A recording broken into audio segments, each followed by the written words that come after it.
Now, Narend, being a political analyst, a party head for NICSA, very often during election times, these allegations crop up, and we know the entire sort of country is fraught with different kinds of allegations over different periods of time. And we very well know that there's been a lot of concerns about our South African police services. Recently, several senior officials have been arrested and charged for different offenses, including those in crime intelligence. Now, we know the public is cutful about the state of crime in this country, and they certainly believe that SAPS is highly corrupt, they're alleging, and most of the police stations, sort of not functional to the capacity and the right manner in which you expect police stations to function. Perhaps you're just going to give us a bit of a background about the state of our security in this country from the South African Police Services point of view, our Metro Police, and indeed our crime intelligence from a political perspective. Okay, thank you very much. I think at the outset, we need to understand that in this world of politics, every day is a different day. They say a week is a lifetime in politics. But with regards to what you alluded to initially, with regards to the 56th elective conference coming up for the African National Congress, obviously a lot of aspirations and ambitions are set. Various candidates will be trying to ply their trade to get the best possible vantage point to be elected as head of the ANC, which effectively leads them to become the head of state. But with regards to these allegations, I think we need to be circumspect at this point, because most of the allegations, counter-allegations, defenses are being played out in the media, in the court of public opinion. And, we need to err on the side of caution and not make judgments at this time. And as a constitutional democracy, even those who have fingers pointed at them have a right to defend themselves. So whilst we all may have opinions that are tinged with various kinds of emotion with regards to the buzzword that has plagued this country for many years, corruption, I think we need to be circumspect. But my take initially when the presser was done by Mhlanhla Mkhwanazi, General Mhlanhla Mkhwanazi, was that these are damning allegations. They go to the very heart of corruption at senior levels, right? And eventually it ends up at the seat or at the table or the desk of the Commander-in-Chief, which is President Cyril Ramaphosa. And that's one of the reasons that motivated me to write a letter. I have been open about my criticism of President Ramaphosa's leadership, especially in taking decisive and instantaneous action when it was necessary. Now, with regards to Mkhwanazi's allegations, which goes down the line and up the line, if we take Senzo Mchunu as our Minister of Police, there's a lot of allegations there that reverberate to comrades surrounding him. As you mentioned, Brown Mokhotsi, Vusi Musi, Katz Matlatla. And we must remember, Matlatla is also fingered in the Tembisa fraud scandal. I mean, he was offered, there was a 360 million rand tender that was cancelled, but he was paid 50 million nonetheless. That does not make sense to anybody. On prima facie evidence would suggest that there's some kind of untoward occurrence there. So in respect of that, all these allegations that have been made by General Mkhwanazi has to be investigated. One of the things that I'm loath that the president must undertake is a commission of inquiry, simply because commissions of inquiry in the past have yielded very little. They've cost billions. A good example is the Zondo Commission. Yet, where are the high-profile people who are supposed to be fingered, taken to court and convicted and locked up? Now, the South African public has been hounded and bounded by all the allegations over the years about corruption, starting from the Zuma era, even before that. But not much has been yielded in terms of actual action taken against it. And that is where we as a South African community are at the moment.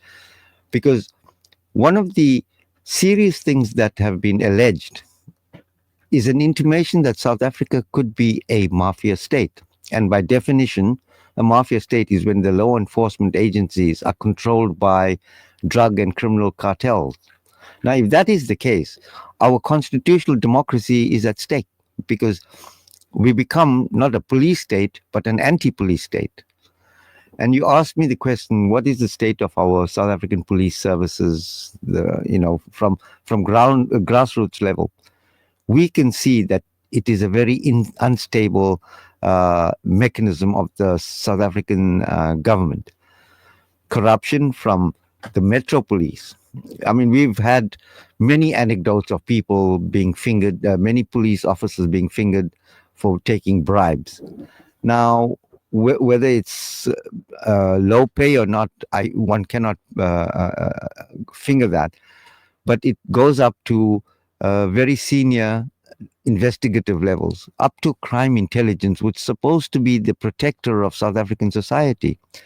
And the very fact that that foundation is being rocked, and that foundation of law enforcement is being rocked, people are obviously going to ask, so how am I protected? So what you're saying is that those that are supposed to be investigating are also corrupt. Yes, and then who investigates the investigator? It's a very complex situation at the moment, and whatever allegations have been made, and the social media is abuzz with all these things in all new mainstream media as well. But I think the outcome of this is what South Africans want, and they want those who are robbing the South African public have to be brought to book, have to be locked up. We cannot have criminals in high positions dictating our lives. That, we're at an election, the officials don't ask themselves to be elected, they ask the people. And as a result, they are answerable to the people. Now, we don't want... So what you're really pointing out here is that those officials who are involved in protecting the citizens, investigating criminal activity, are being cited as criminals themselves. Yes, and that is a serious indictment of the South African law enforcement agency. Now that President Ramaphosa is back from the BRICS conference in Brazil, he promised that he will look at the matter. But unlike other matters, this is so serious because it goes to the heart of our protection. And if the police agencies are crumbling and criminal, how do we expect the ordinary South African citizen to be protected? Now, you brought out an important point, and sorry to interrupt. And we spoke earlier about the timing of this particular allegation or allegations, and those that are cited very close to the ANC elective conference. There's 3 or 4 figures that are vying for that position. There are factions within the ANC, more than 2, maybe 3. There are parties that have left the ANC and formed what we call the EFF and MK. So there's an interested lot of people in this particular political conference, because people are moving from party to party. And here, an individual who is a successor to the previous Minister of Police, Becky Kere, who was also cited for various other issues. And you mentioned earlier that this particular commissioner, the provincial commissioner, was linked to the Zuma faction back in the day. So about the timing, Narend, what does it speak about our current political situation? The timing in which, like for example, when Pala Pala came out, the timing was just before the national elections. This one is a very important timing as well. And obviously, it's cause for concern because you mentioned investigations are required. And you also mentioned it takes time to investigate. And by the time the investigation commences, we may be at the door of elections for the presidential of the ANC.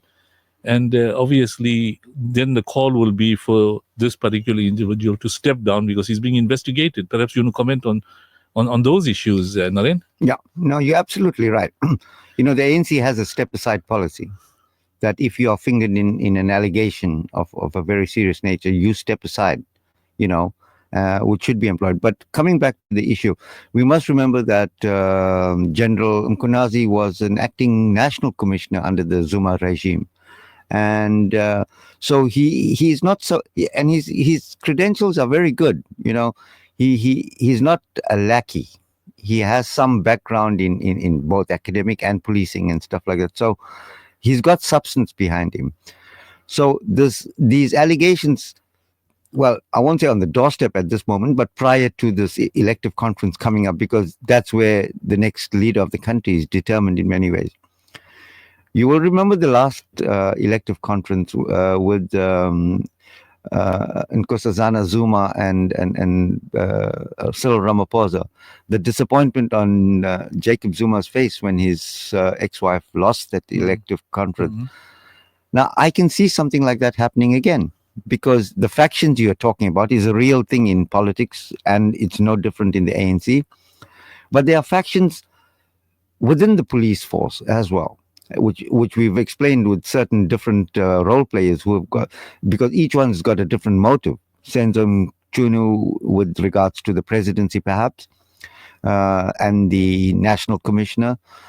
So at the end of the day, when we analyze all these factors in terms of the internal politics of the leading political party in the country, it spells disaster if that thing crumbles, if that aspect crumbles, because then it permeates into the general society.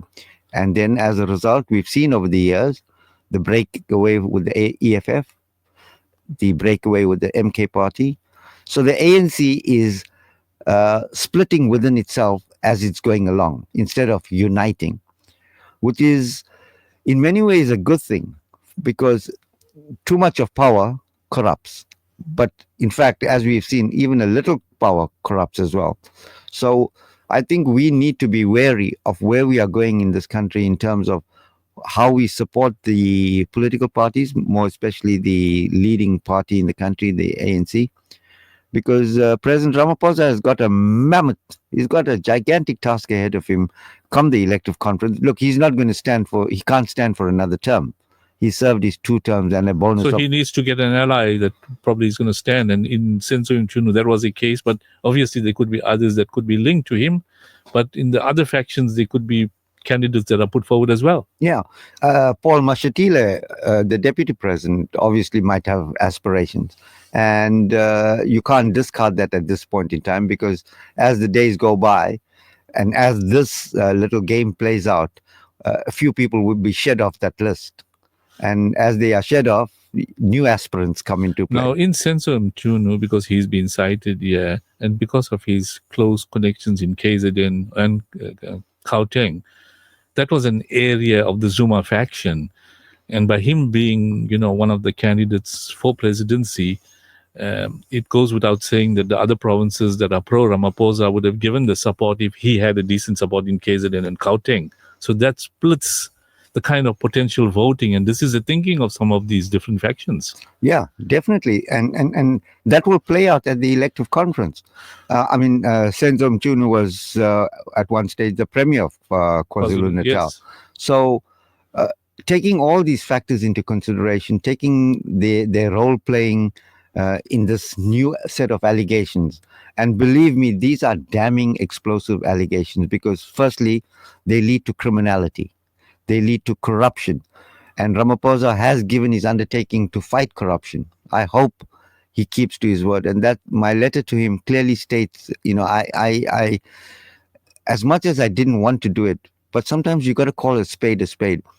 You can't keep on rapping him on the knuckles or patting him on the back for a nice smile.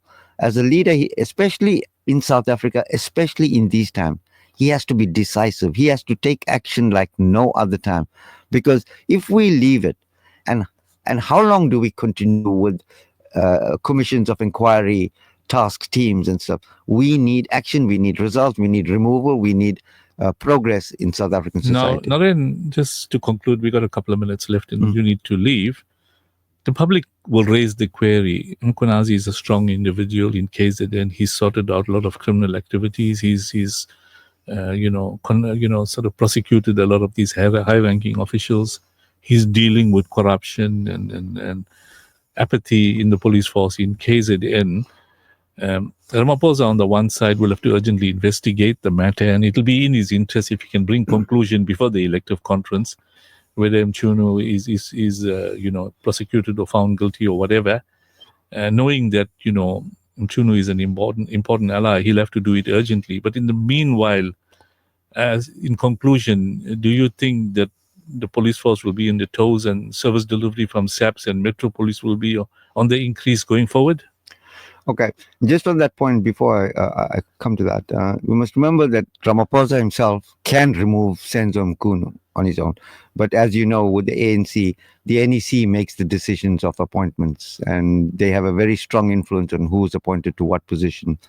But yes, in terms of service delivery with regards to the South African police services, I'm concerned that this split, these factions that have occurred, and depending on what is going to play out in both in the internal matters and in the public arena, and who the specific characters and role players are to be fingered, that the dynamics can affect ground level policing.